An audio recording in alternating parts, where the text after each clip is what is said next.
Hello and welcome to Dev Game Club, a weekly podcast in which two veteran game developers look at games from the past and talk about their impact and relevance today. I'm Tim Longo Jr., and I'm joined, as always, by a man who would kindly offer to host if it were not a prime-numbered episode. Brett Duville. That's a little meta. Did I say it or did I not really say it? No, it's not really. It's implying, but no, I didn't say would you kindly.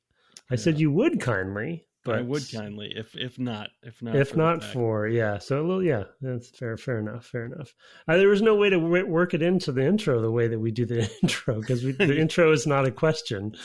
It's not asking you to do something. So anyway, it's very true. It's very true. We are continuing to talk about BioShock 1. This is our third episode, right? I feel like we're at a point in the game where we're still climbing sort of the high points of the game. I do feel like, we were talking a little bit pre-show about what's coming up and like how much there is left. And that, of course, as I was looking, I was like, oh yeah, that's right. There's more than I remember.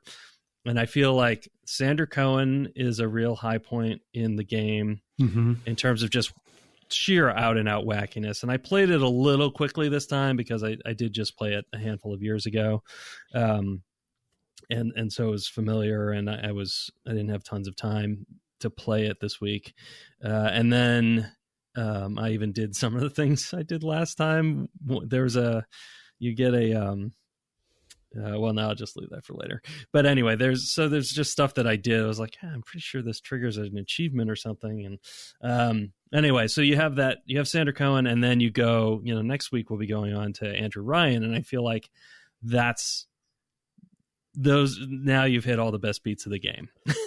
Unfortunately, I mean, you get more power fantasy beyond that. I think, as some people have pointed out, the game starts at a real low point for that.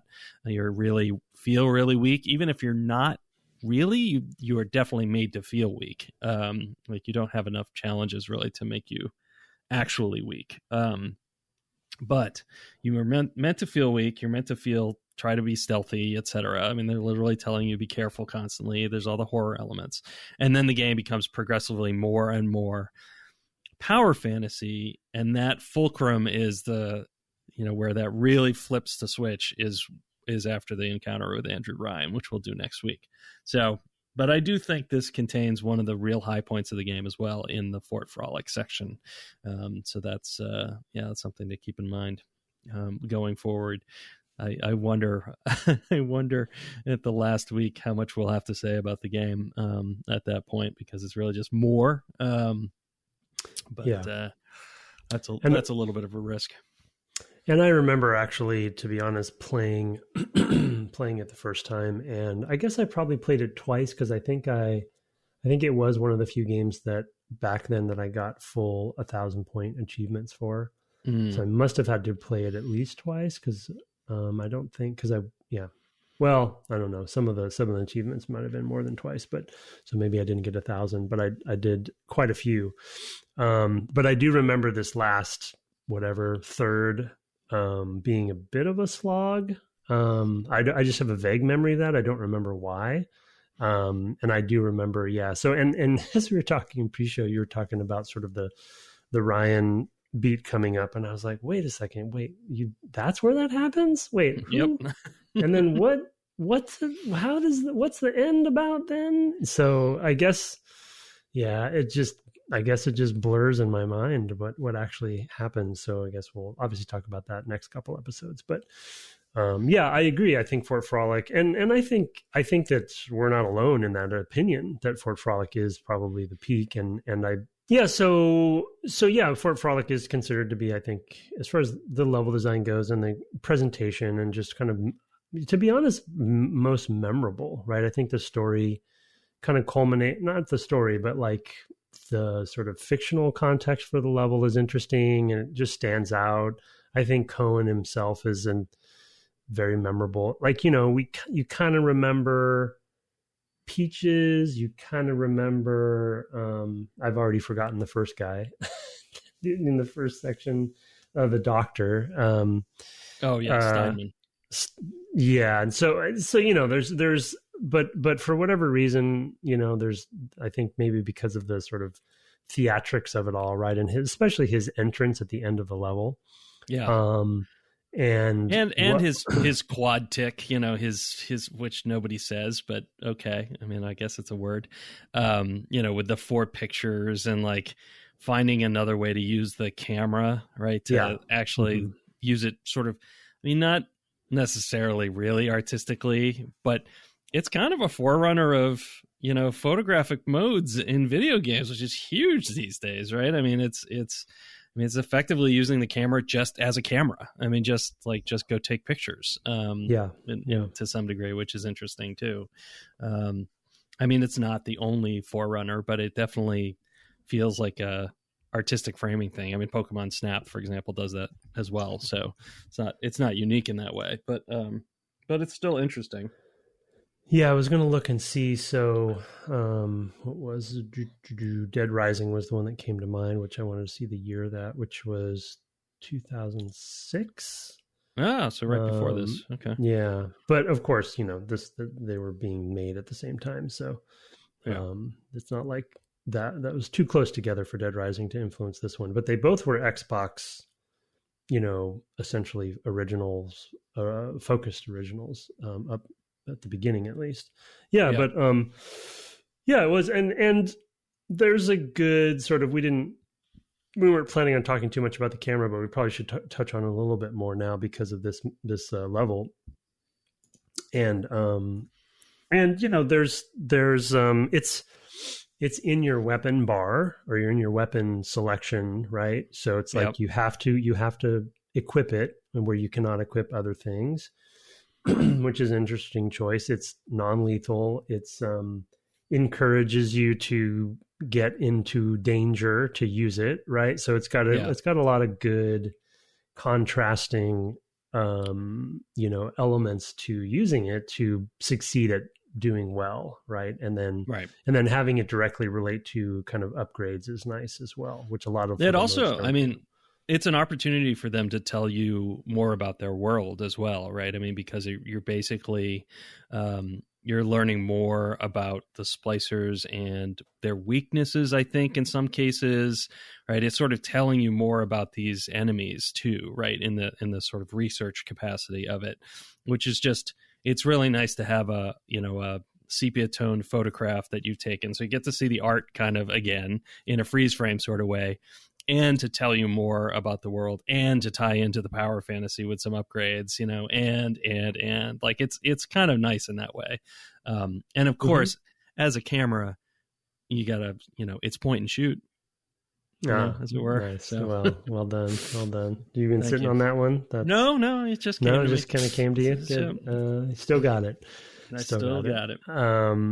Yeah, and you know, there's even, to be honest, there's even a little bit of, it fits well in the world. You know, there's sort of that sense of, I don't know, I feel like there's a bit of that kind of 50s, you know, photojournalism kind of feel about it. You know, I don't know.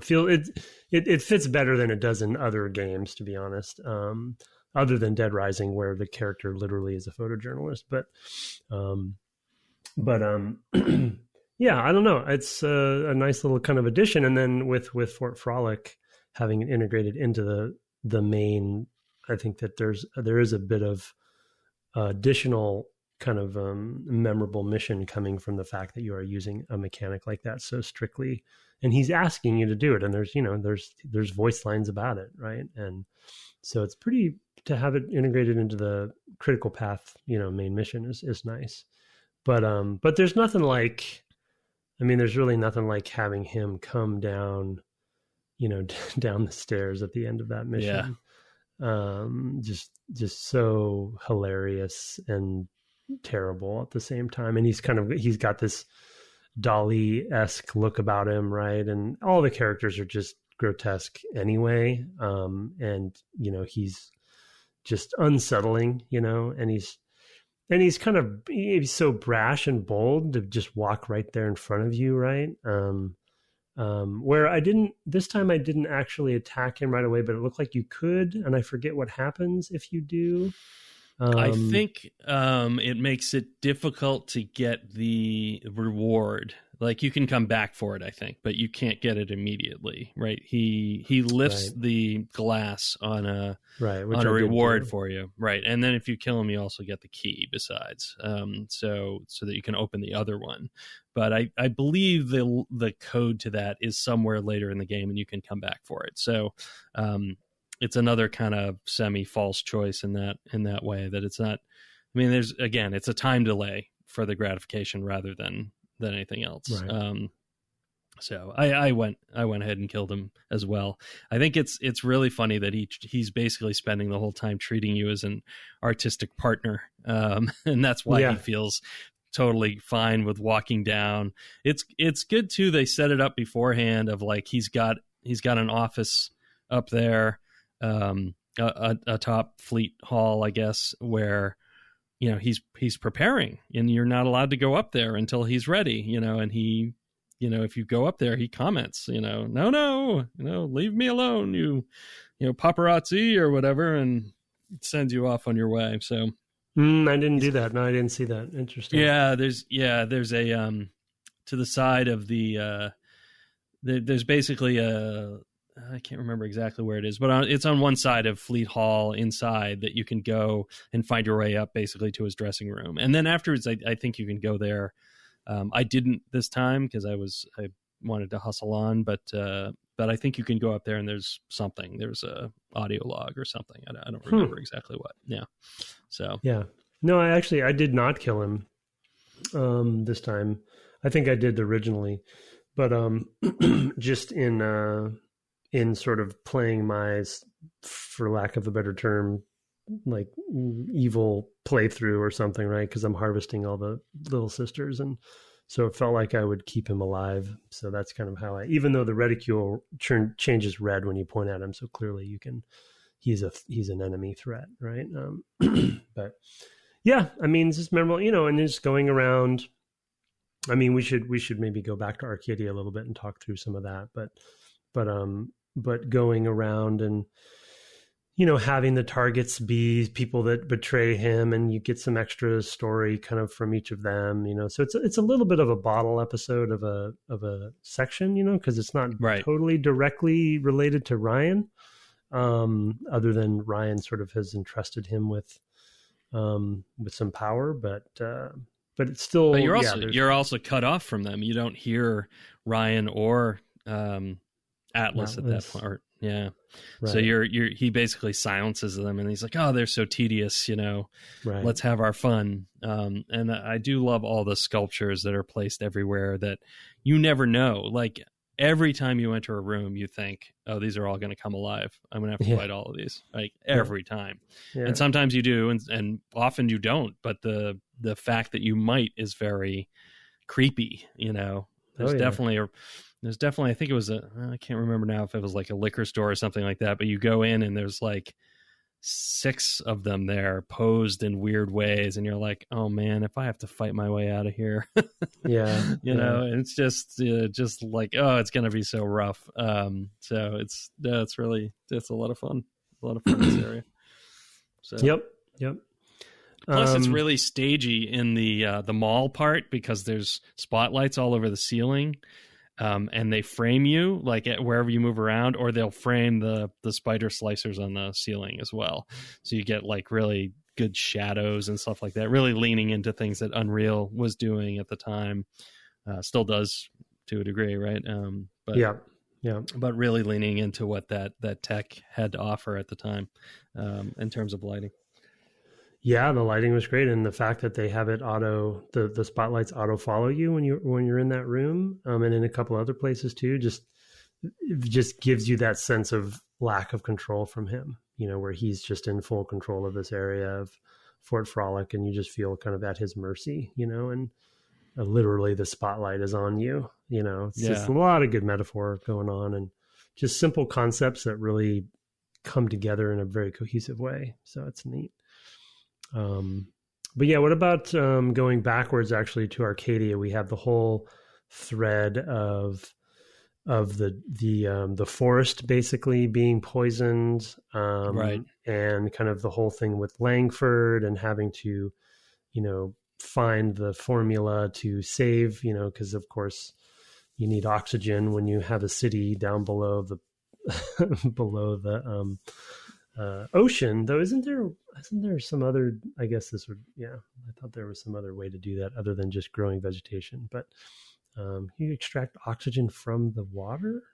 That's what fish do, right? Yeah, Fish. right. Yeah, fish. Right. But it's not necessarily easy to do. You could probably do hydrolysis, but you'd be using electricity. I don't know. It's one way you could do it. Yeah. Yeah. Yeah, but you'd have all that hydrogen you'd have to get rid of if you were doing hydrolysis, where you're splitting the hydrogen from the oxygen in water. But yeah, there's plenty of water around. You could do it that way. It's certainly possible. Right. Well, I just love you would have carbon dioxide buildup, right? So that you still do need. That's why why plants are efficient and useful, because the way trees get bigger is they take carbon out of things. So yeah. Right. Yeah, and I think that just I did remember from playing so many years ago, just that crazy concept of when you get to this section, you see out in the water these not containers, but glass. Yeah, I guess glass containers with like redwoods growing inside of them. In this very like.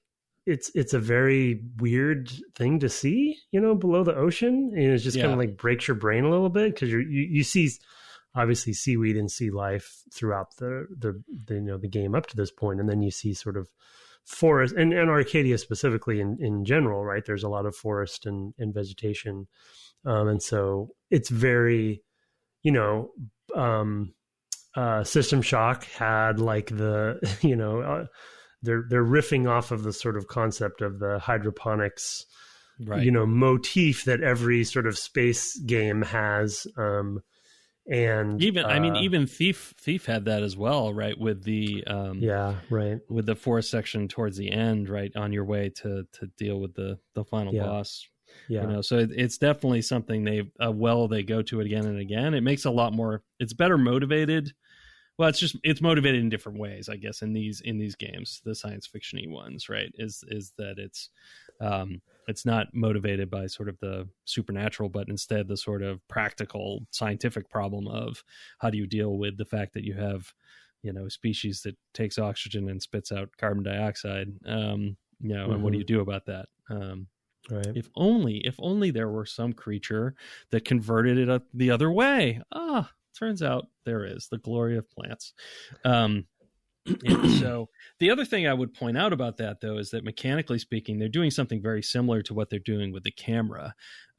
This whole section is basically to introduce the crafting mechanic, right? It's a critical path crafting mechanic requirement to make the so-called Lazarus vector. So they're doing something very similar there, but the crafting feels a lot less. It feels a lot more bolted on, because it's the inventory system doesn't seem so central as a weapon does, right? With the camera, the inventory stuff feels like, I can carry a certain amount of stuff, but is there even really a screen that tells you? I mean, you just kind of see it with whatever weapon you have equipped, how much you have of ammo, for example, or in general, your inventory only appears in the screens of interest. Like, you only know how many auto hacks you have when you're either possibly buying some, I guess it'll tell you how many you have, or when you're using them or potentially using them. When you're about to hack, it'll say, you have 3 remaining or whatever. It's not like there's ever a point where you go and look at your inventory screen and say, geez, I'm running low on X, Y, or Z. Let me do this. And so being able to craft more inventory items feels a little less primary to the experience, and so the fact that you have to go run around and gather some number of things that it's telling you have enough of, and it all feels a little strange and not quite as holistically incorporated, because those things, I think you can basically carry infinite numbers of all of that stuff, all the crafting materials, but not of bullets, for example, which I don't know, it all just seems a little strange. Yeah, I It mean, doesn't fit together as well for me. no, it's two, like there's two aspects of it that are weird, and sort of, we talked about it probably both of the last two episodes, which is sort of this concept of a shooter with some light RPG elements versus an RPG with shooter elements, and then how much they leaned into making a shooter and making a better one than they have in the past, which is clearly the case. And then also just how simplified some of these systems are versus other versions, even System Shock 2. But for me, it comes down to two things. One, it's fairly frictionless and automated from a crafting system perspective. It's not even a crafting system. And then two, there's no real difficult decisions you're making within the system. Slightly difficult decision you make is when you get to the crafting vending machine, you can choose which thing you want to craft between all of, the different options based on what items you have. But to your point, you're not doing inventory management. You're not seeking out. It's all random, for the most part, random loot. So you're not seeking out specific things and like hoarding certain things, or like, oh, I need to go find some of these because I want to make a specific thing, because you don't really have a decision to do that for the most part. It's very light touch. So, and I think good crafting systems and survival systems, you're having to, the player has to make decisions about what to focus on, what to go search for or what have you. And this is just kind of like, they just kind of hand it all to you and you just press some buttons and it's just a list, right? There's no like, oh, if you use a little bit of this one material differently, then you'd get this other thing. It's like, no, just look and see what's available and just click make the thing. The other thing too is that if, because all the enemies respawn and because they can drop all of these things. Yeah. There's no pressure, right? I mean, it's not really an economy. Yeah. The economy is pretty thin there. I mean, I assume that you can probably take down an enemy with fewer bullets than you can craft from the remains. I don't know. Maybe that's not true. Maybe there's a negative or feedback loop there as well, or it's like, oh no, actually you'll run out of ammo if you keep, but I don't think so. I think the game is balanced in such a way that you'll always be able to get more. Well, they also drop ammo, so it's. I was going to say they drop ammo, they drop money, and they have a large table of stuff, and then they drop the crafting resources as well. So it's like you could just hang out in there, for a long time and just as long as you wanted and just grind for stuff, and pick up the things that you wanted and be done. There may be some things that are rarer, and it would take a long time maybe, but it just, I don't know, it feels a little less well motivated. I guess maybe their motivation, the only possible advantage, because I mean, with light systems like this, or any system really, but with especially ones that are this light, for me, the question is, would I miss it if it were not there? And in this case, for me, it's definitely no. But I guess the one possible advantage is that because when you go to the crafting vending machine, you can choose which pieces of ammo you want to use.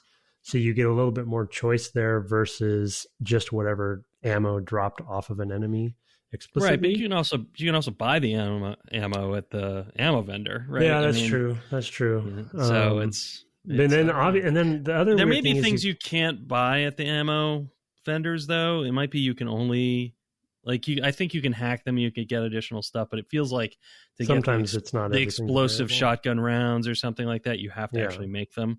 So there may be some that could be slight benefit in that way, but it also feels like necessary. It's very odd. Very odd. I mean, maybe we're just wanting it to be something that it's not. The other thing that just occurred to me is that they don't have a selling.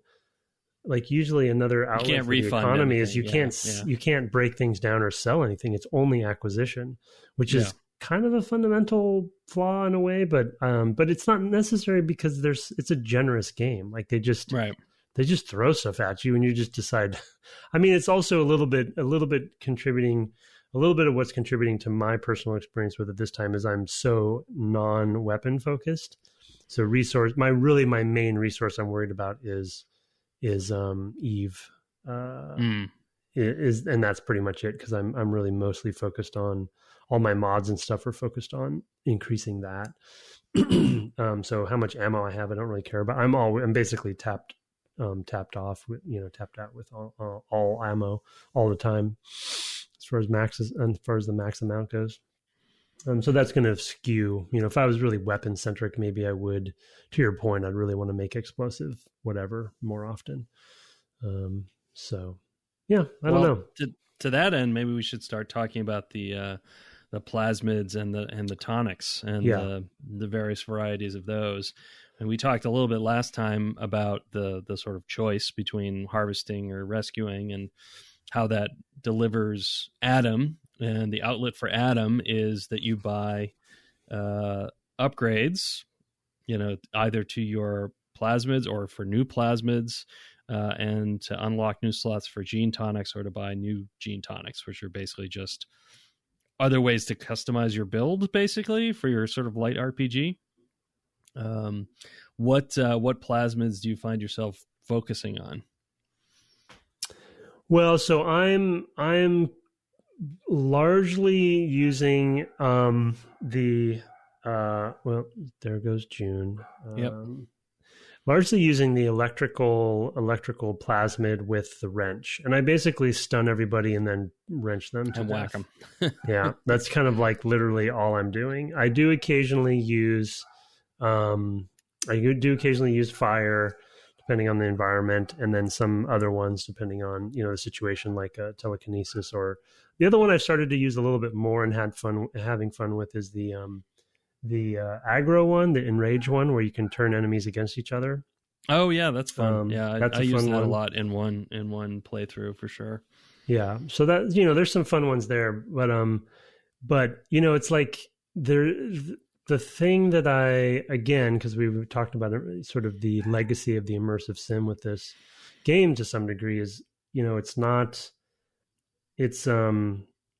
I don't want to say shallow, but it's a very kind of one-dimensional approach in that you're not upgrading plasmids, you just find a better plasmid. Do you know what I mean? So you find the level 2 or the plus or whatever, and so there's really no reason to, I assume you probably could equip both maybe, but there's really no reason to equip both. So it's not like I'm committing to a sort of power in that way. I'm just looking for the next one. And I also have a hard time sometimes distinguishing between, like, when you're in the sort of store, the Atom purchasing store, which one's I don't know. I just feel like the interface is a little bit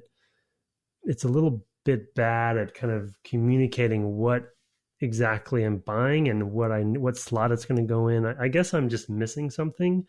But then even the equipping of the thing is also a little bit like, I just press some buttons and then it's in a slot, and I guess I replace this one with another thing. There's just a little bit finicky enough to where I'm like, I don't know. Yeah. I really like seeing the map, like I couldn't remember. Yeah, I couldn't remember what it was like to, like, I literally was like, well, how do I swap this out at one point? I was like, what do I do? How do I swap this thing out? Like, I just got another one and I didn't equip it. Now I'm going to try with it. How do I do that in the interface? And I'm like looking at the interface and I'm like, this is literally has happened to me every time I've played the game. Like, where do I do that again? And it's like, oh, you have to go find another thing on the vending wall. Machine. Yeah. Yeah. And it's like, oh, but it doesn't cost you anything to do it. So it's like, so why? Like, who cares? At that point, it's a weird choice. I mean, you understand the other ones, they're outlet for the, the money, I guess, that you find all over the place. But for the gene ones, it's like, well, if you're going to let me experiment kind of willy-nilly, why not just let me experiment willy-nilly? It's a very strange, I guess they want to, put all that stuff in the world in some way, and really make sure it's all out there, that everything kind of mechanical is really in the world. That's how you do things. You find the things in the world, which I can respect. I mean, I don't hate that. It just feels strange, especially with this particular system where, like you said, it's very finicky and it feels a little weird. It's like, actually, you pick a thing, and instead of just showing you the things you could replace it just takes it out. And now it's like, oh, well, what was that called? What did I just take out? Yeah. Now I can't see the icons anymore. There's a lot of weird little not quite there problems with it. Yeah. Yeah, they skip some steps of communicating to you what's going on, basically, and so it's stuff just kind of happens before you know it. If the audio design wasn't so good, I think that interface would really fall flat, because it's so basic in that way. But yeah, I mean, I think the only reason they probably were basically cementing it in the world, that decision in the world, is sort of, um, they're basically trying to create a little bit of a pacing flow to, like, you can't change your ability anytime, so you have to kind of you have to commit and make a decision from time to time until you find another one of those things, or you seek out one of those vending machines. You know what I mean? So it's a little bit Yeah. of a commitment. If you could change it anytime, then I guess that, they would probably, I mean, that's a little bit of an old school and of that era mentality anyway.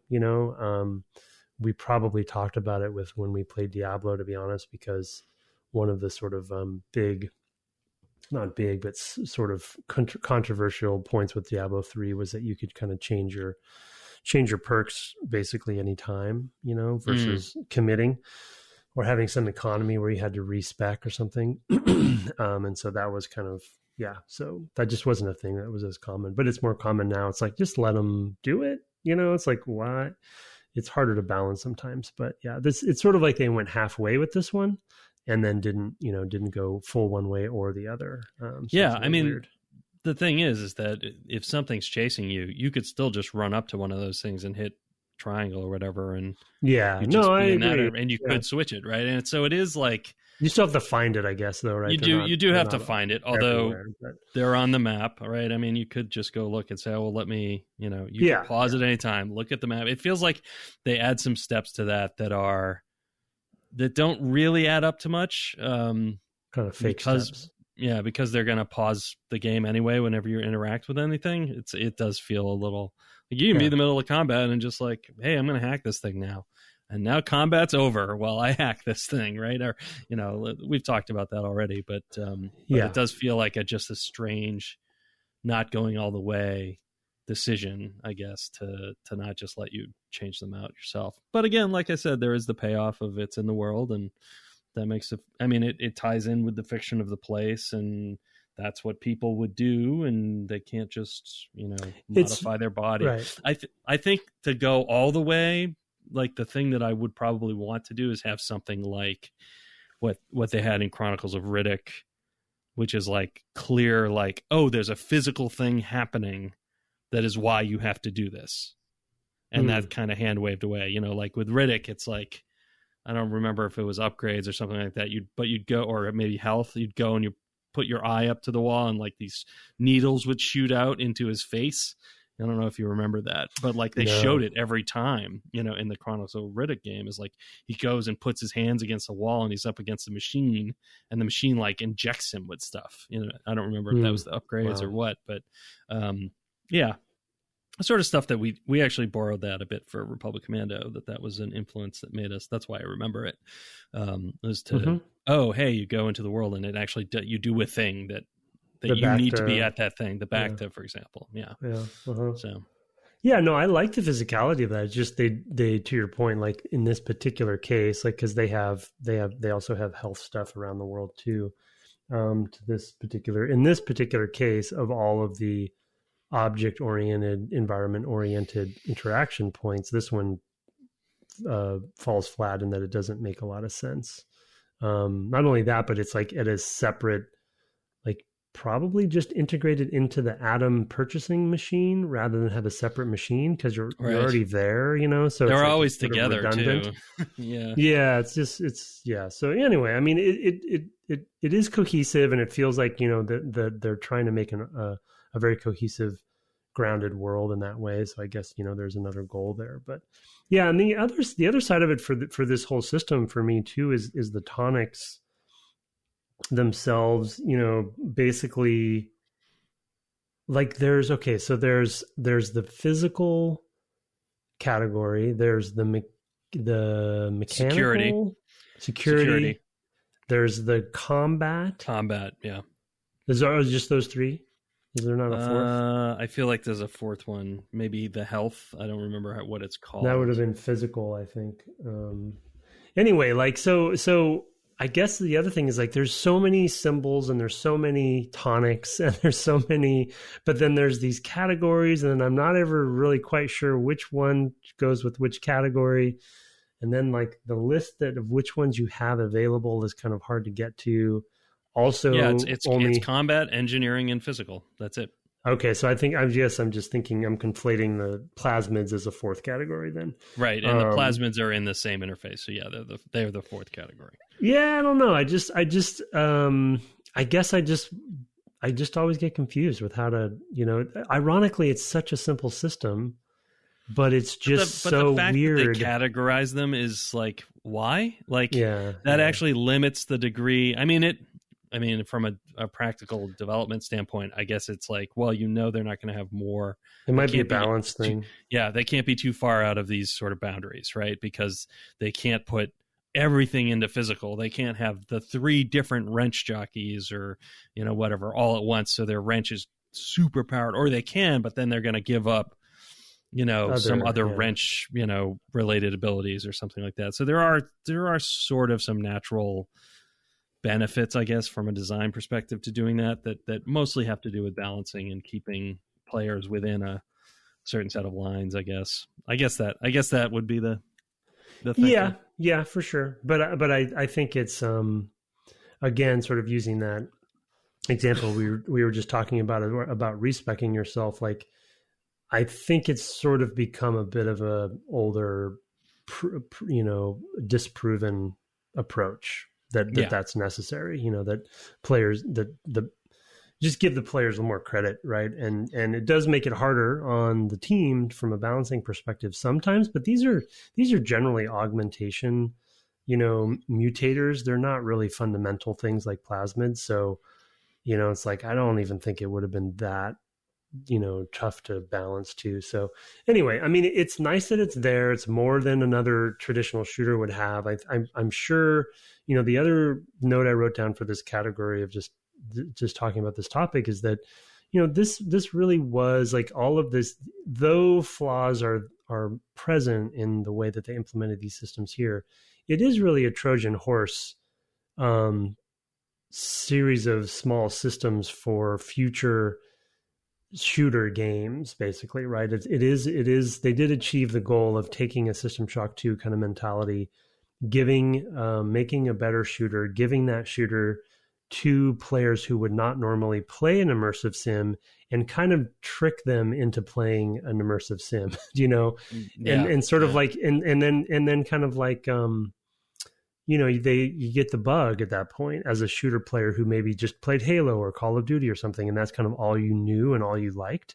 And then you're like, before you know it, you're like, oh wait, I go back and play Halo and I'm missing what BioShock had because there was just a little bit more choice and a little bit more customization of my character, and that was cool. I'm going to seek out more of those games. So, when it comes to like the legacy and the progression for the industry and for the medium, there is a bit of a fork in the road here, I think, with BioShock, where they cleverly, whether fully intentional or not, they claim after the fact that it was intentional, but whether it was fully intentional or not, they created some new fans, I think, out of shooter players that didn't know they liked a little bit more of this kind of thing.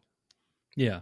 I mean, I think they did to some degree do it intentionally. I do remember seeing or hearing talks at the time about, it was much more of an immersive sim before, up to a certain point. And they said, you know what, we need to really just double down on this. I mean, to some degree, we had had our own kind of sort of come to Jesus moment about, if you're going to be a shooter, you have to be a competent shooter. We have this other thing, but you have to be good at the shooting. And that's, I've definitely, been parts of discussions with teams of who are like, well, yeah, well, it's got the shooting, but, and I'd be like, no, there's no but. It's not like, that's a hard thing just in and of itself. You have to deliver on it. People have expectations, and those expectations get higher every year. So, be aware of that. Like, that's expensive, that's a big cost in your game if your game is a shooter, right? That it has to be good at those things. So it's fair. That's fair. Yeah, and I think the irony for me at the time, and I think the reason I didn't play any of the sequels, to be honest, was that they clearly achieved their goal because the franchise is still going. They're making more of them. 2K still considers it, I'm sure, a huge success. So they succeeded at their macro goal, and that's awesome. However, for the immersive sim fans out there who used to be, fans of theirs before this game, I kind of, it sort of pushed me away in a way, right? And then, and that is like, I actually was kind of looking for Prey. I didn't know it at the time, but I was looking for Prey, and or Dishonored, and I didn't have an interest in really playing BioShock 2.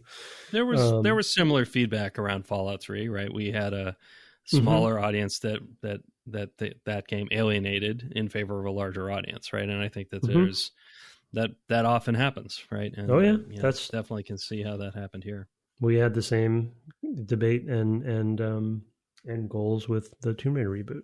There were deep discussions about that.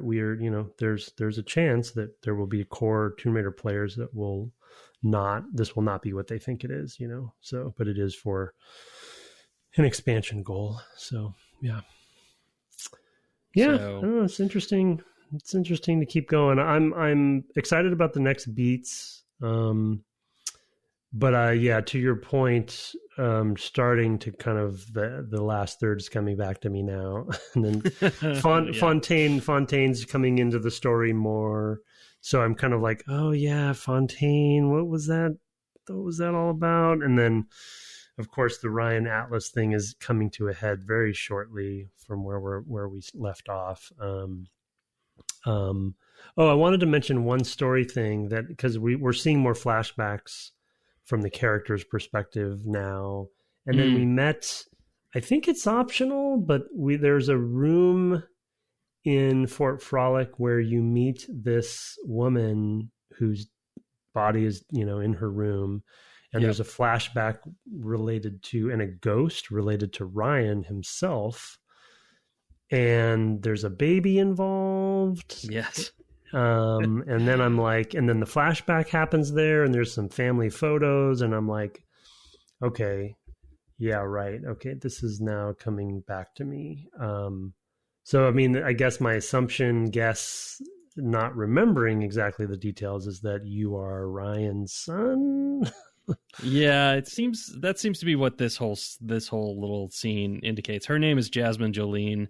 She's a dancer in a club. I don't remember the name of the club, but she's in this club, and then there's a backstage portion, which is where her bed is, and she was murdered there.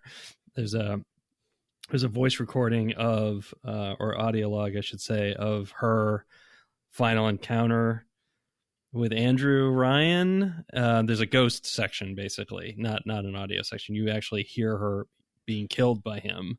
And then there's an audio log about them taking away her baby. She didn't think she was actually going to get pregnant. Like, it's pretty dark stuff. And the flashback is of his photograph of his family, and it like zooms in on the mom.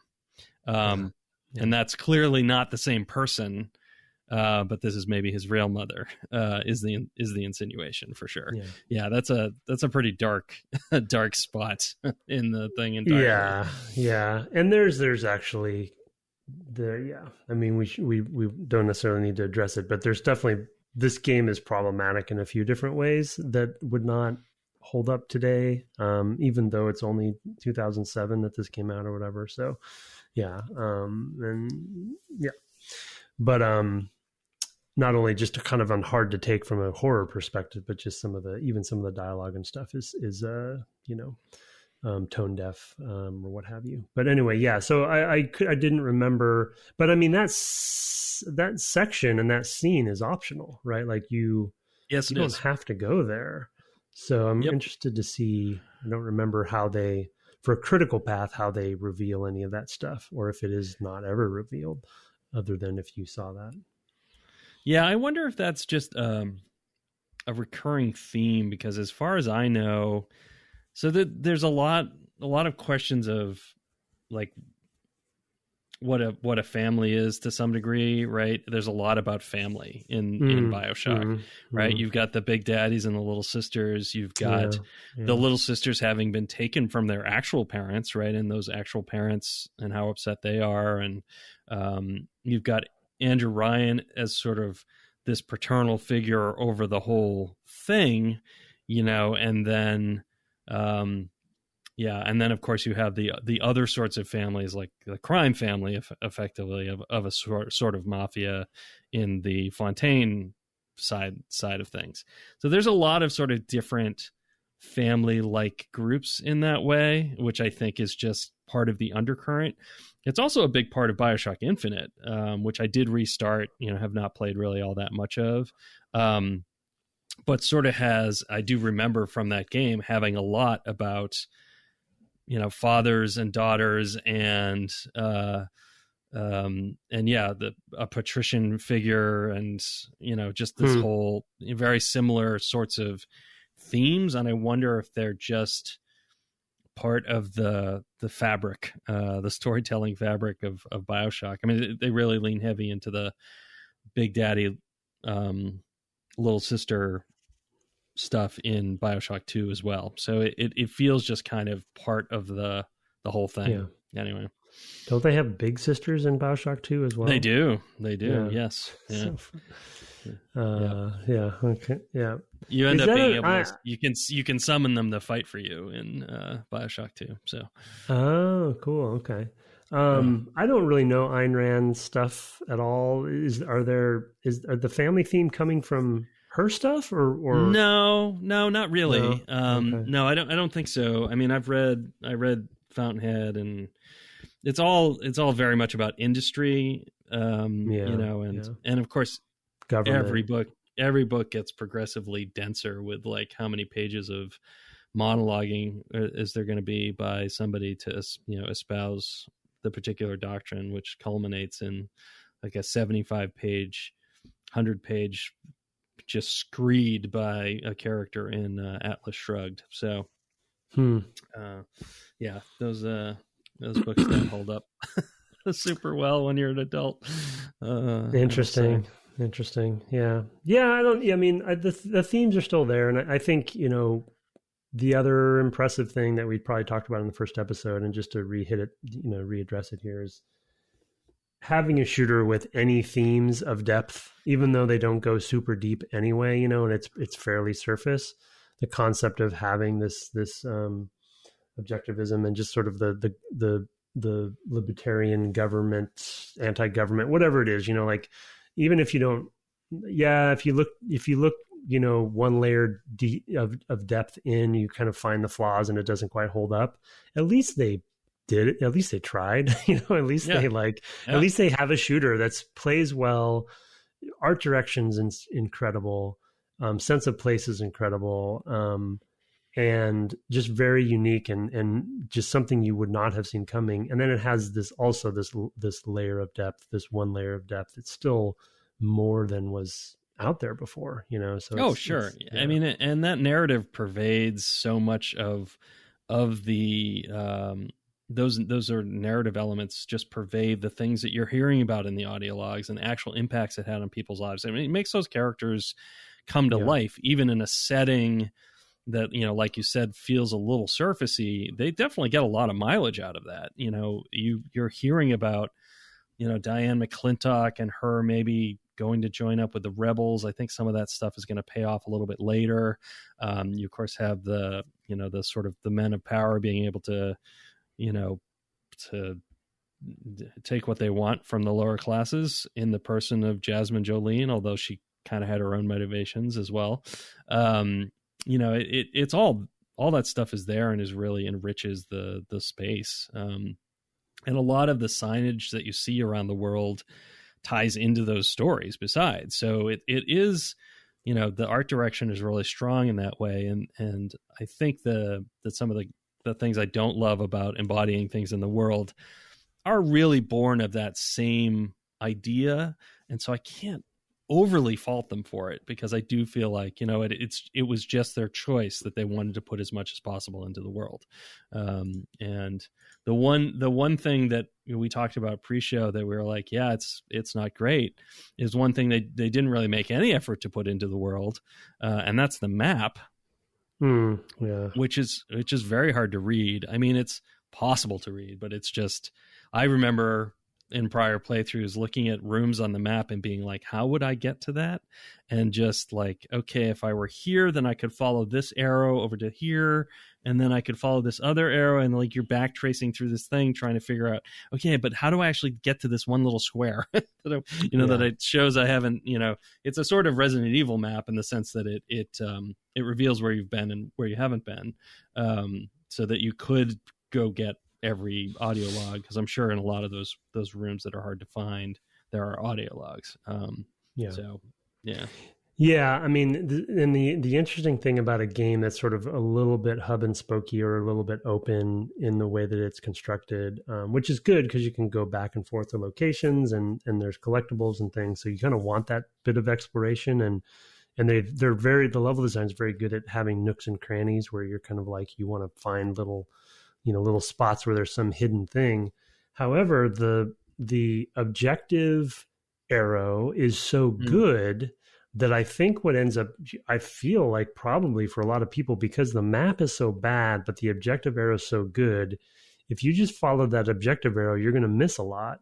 And you're just going to beeline your way through the game, and it's going to feel and play like a shooter. But then if for those who want to explore and those who like to find every nook and cranny, the tool you have to do that is terrible. So it's like, so it's sort of a counterintuitive, again, another thing that erodes on the immersive sim kind of aspect of it, which does tend to reward exploration and scouring for all the extra goodies. Prey, so good. I'm gonna keep coming back to it every episode.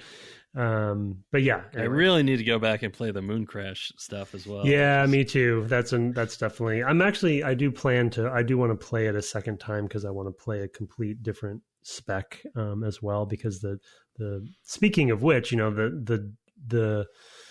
which maybe we can leave for next time. A couple topics we didn't hit this time, but we should move on. One, I want to talk about gun damage types, weapon damage types compared to plasmids, and then the modular construction, which makes a navigation through the world harder because it's such a modular world. But anyway, the reason I'm bringing this up is, in a game like Prey or Dishonored, say, when you choose a certain direction to go with the way you spec your character, it really makes a difference in the way the game plays. And in Prey, it's very much like, you go one direction or the other, like the game will really support that way, and you're leaving behind other ways to play. Like, you can't really have your cake and eat it too. In this game, once they start introducing things like electrical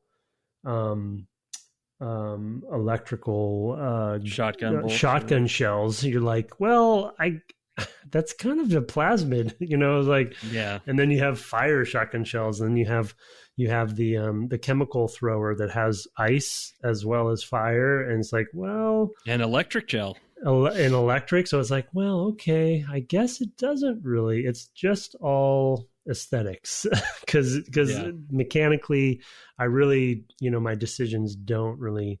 Yeah, I mean, I guess maybe that's a theme for this game in general, right? Your decisions don't really matter; they just feel like they do. So deep. And maybe, if Ken / the team, if that was really a meta theme that they were going for, like, I don't think they've ever uttered that was like the design decision was it also a commentary. I would give them major credit for that, but I don't think that's the case. I don't know that it's not, to be honest. I mean, given what's going to happen, and as far as it being revealed, like you've been told where to go the whole time, spoilers, for BioShock that's coming up for us next time, and something we'll talk about a lot, I'm sure. I think there's something arguable there, I do think it's more about friction free, right? And I think it's more about, like, you're never going to have to worry, if you're out of Eve, then you'll just switch around. to the other weapons and things like that. So I think it's more about always being able to reach for the right tool, even if you're out of one version of that tool. So I do think that that's probably what it's really about. But I think you could make some sort of argument against that, based on the narrative stuff that happens next time. But we'll get to that next time. For that, I'll just go ahead and before we do email, our goal for next time is to get to Apollo Square. So through Hephaestus and the scene with Andrew Ryan and past the next section after that. Just that seems to be the way it breaks down pretty well.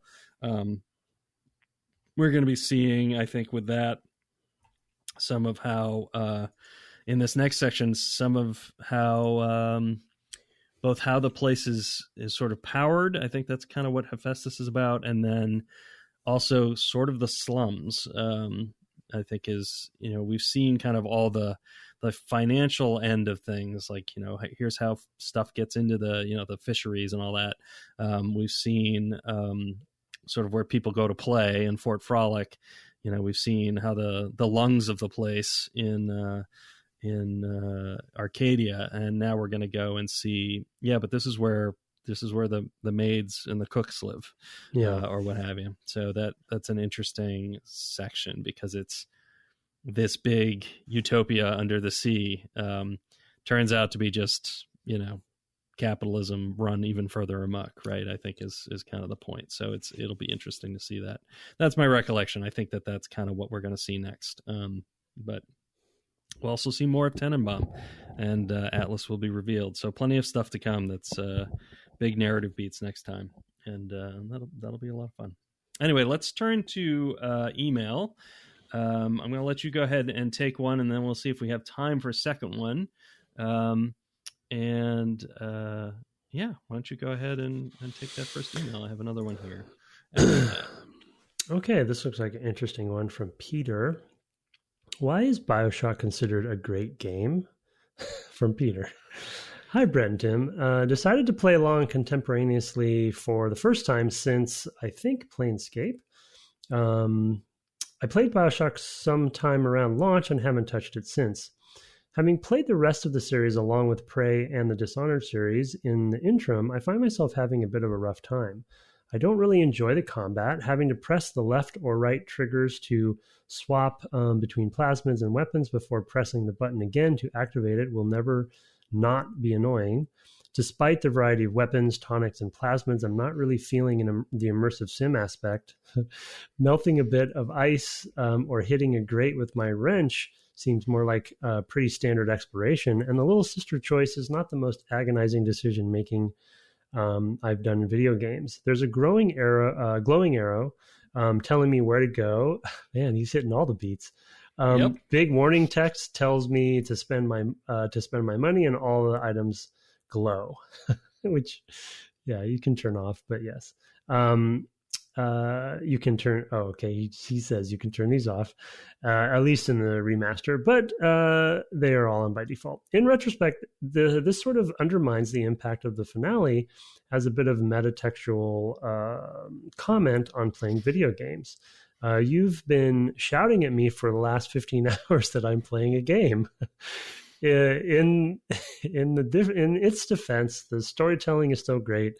As hokey as audio logs are as a narrative device, if you think about them for more than 5 seconds, BioShock really employs them well. And mercifully, you can listen to them while moving through the level. Still don't understand why you can't do that in Control, by the way. It boggles my mind. These, along with some environmental storytelling, make Rapture feel like it has a real story. Basically, I don't like the combat. Don't love it as an immersive sim, think the exploration is fair to okay, and think the story is still pretty darn good. Am I just spoiled by all the games that have come since, but were built on the foundation that BioShock laid down? I think I enjoyed it, but don't remember being bowled over the first time I played it, but it has obviously had ripples in the game industry, and certainly the game's criticism games criticism field since it was released. Can't wait to hear two veteran game developers look at the game from the past and discuss the relevance and impact today. Nice, Peter. Well done. Cheers from Boston, Peter. P.S. I really do think you guys do a great job with the show, and hope you keep going at least another 5 years. It's always fun to listen to experts talk about their field, especially in a generally upbeat and positive way. Well, thank you, Peter. That's very nice. Thank you very much. Great. Yeah, he's hitting all the greatest hits there. It's he had listened to this episode. It's like he listened to this episode. Yes, I just outlined our topics from his email. No, I do think there's a lot to be said for the way in which this laid down a future for games. Yes, and I think that is its real impact for sure. Yeah, for sure. I mean, it's. I to be honest, I think as we've made a decision to play a more recent. This is the most recent game we've played so far. What's gonna, I think, start happening though is what's happening with this game, that when we do talk about the game's impact and relevance today, it's going to be just through a certain lens that is going to have limitations to how far it's going to reach. Because a lot of the games we've played for the podcast are much more foundational, right, to the medium and to the industry, because of when they were made and kind of their just the how far reaching their impact was. And this one, definitely, to his point, I think it doesn't hold up as well when you've played some of these modern games. But like we talk about in the podcast, the modern games kind of owe a lot to a game like BioShock. But it doesn't mean it's gonna sing the same way that it did the first time. Yeah, I also think it came out at a unique time when the blogosphere was taking off, right? I mean, blogs were such a huge thing, and I think I started mine in 2005, and I wasn't particularly late to games blogging, and so by the time this came along, it was fairly established, and there were like lots of people talking about there's kind of more new games criticism, if not new games journalism, or at least maybe that had all kind of into fuller flower, and so there was a lot kind of more people looking at something this narratively rich and being able to pull particular things out of it that were themes that they wanted to talk about more. So it was like a good starting point for a lot of people. I do think, as he points out, the storytelling is pretty good and pretty rich and pretty interconnected. A lot of it is very skippable, but that shouldn't really be counted against it, in my opinion. No, player's choice. Yeah, it's in my opinion, it may be even better, to be honest, that you can engage the way you want to. That's more ideal. Yeah, I would agree. So, I mean, I do think, like you said, that one of the reasons why we've stayed further back has been there's more like, this establishes a genre, right? Or, this is the pinnacle of a genre that maybe we haven't seen in a while now, or something like that. Or, this showed what you could do, with the technology of this year. And that was a big difference from the prior generation, or, just any number of things. And as we've gotten into this latter age where most consoles, the sort of big two are basically PCs, you interact with a controller, but underneath the hood, they are effectively PCs. The systems are a lot closer together than they've been at any other time, right? There's just been kind of in some ways a narrowing of things. I think back then we were still kind of in the explosion, right? We were starting to have, when was the iPhone, right around then, something like that? I don't remember exactly. The iPad was maybe a couple of years after this, it's kind of a big explosion of a lot of markets. And so there was kind of an explosion of things changing. So we may have some opportunities. I don't know how playable stuff would be to find that was genuinely new at the time, or was establishing new stuff. I mean, remember Facebook games it's like a huge deal for a couple of years there, and then Facebook changed its algorithm, and then they weren't a huge deal. So just, I don't know, it's definitely an interesting time. But I agree with you. I think a lot of, at least the games that we ourselves tend to gravitate towards, both playing and making, that a lot of the formative stuff came prior to 2007, I should say, for BioShock. But I do think that this shows, in some ways it shows what you have to do to stay ahead of the expenses of development, as well. You have to make that choice to move in this direction, for the broader audience. I think that, I did see somebody arguing recently that actually, Arcane, people will always say, yeah, but Dishonored didn't sell, and it's not actually true. It just was a slow sleeper hit. Like, it just took a long time for it to sell. And so that luckily those games have managed to keep the flame alive. Those are games that we like to play. So, and now they're having a lot of payoff with Deathloop, which I think has been doing quite well. So anyway, they were in the BioShock slot, I'm told. Yeah. Right. Yeah. Just snuck in there.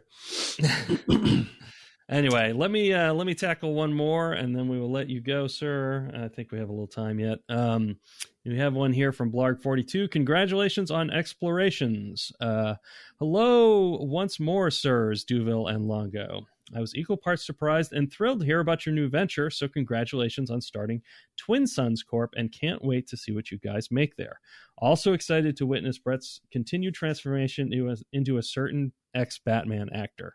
Never noticed the likeness until I checked out your new company's website, though. Weird. Deep cut. Speaking of big changes, I just stepped into some uncharted territory of my own, starting a new video project related to gaming history, as you might recall from a more private message I sent you earlier. Well, after about a year's worth of research, writing, game recording and editing, and rewriting, re-editing, etc., my first video is finally out, and I'd be honored if such esteemed game developer gentlemen as yourselves would give it a look. And there's a link here. I actually did get a chance to look at it a little bit. I have not been able to watch the whole thing, but I will probably go back and take a peek. Anyway, I'll put the link in the show notes. The main reason I wanted to share this with you guys, apart from the fact that it's hopefully up your alley, is because I can honestly say without your informative podcast, I never would have made it.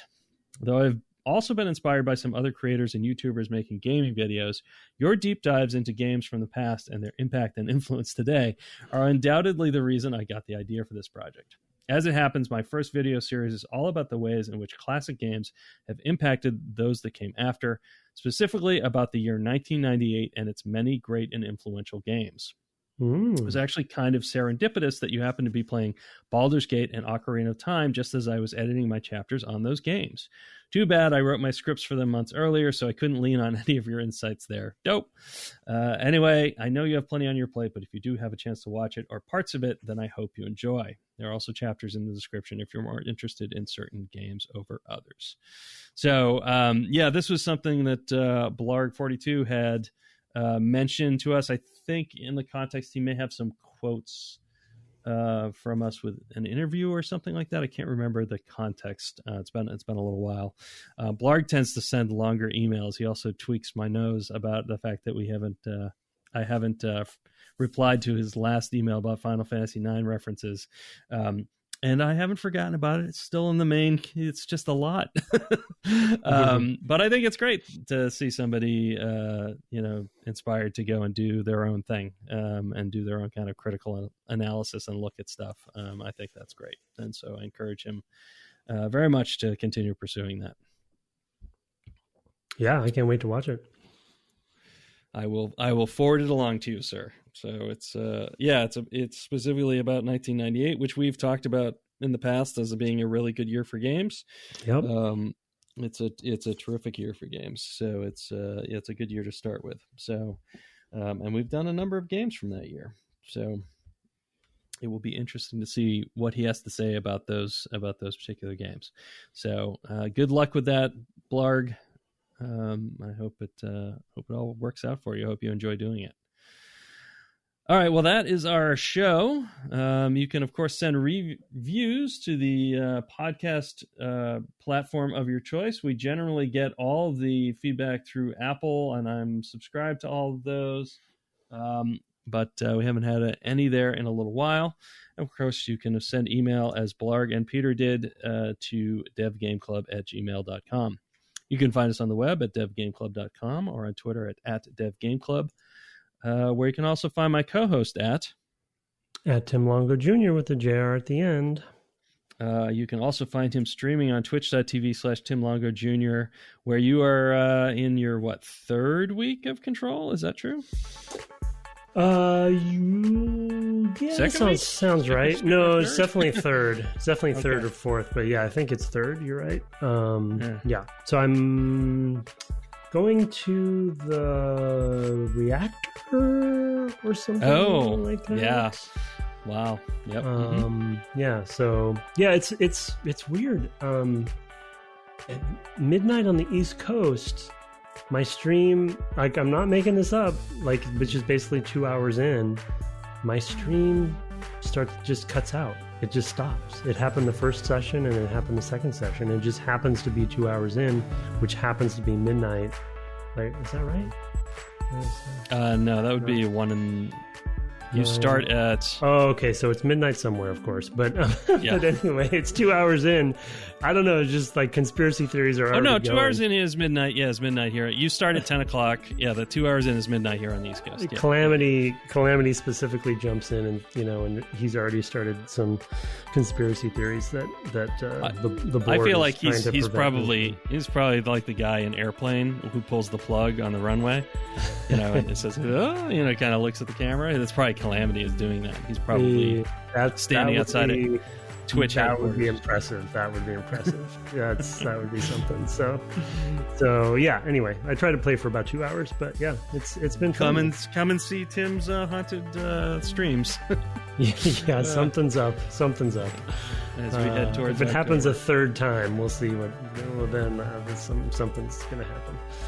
All right. Our intro and outro music was written and performed by Kirk Hamilton, commissioned by friend of the cast Aaron Evers, and our logo is by Mark Garcia. Have fun photographing your enemies in the pursuit of irony this week, and good night. Good night.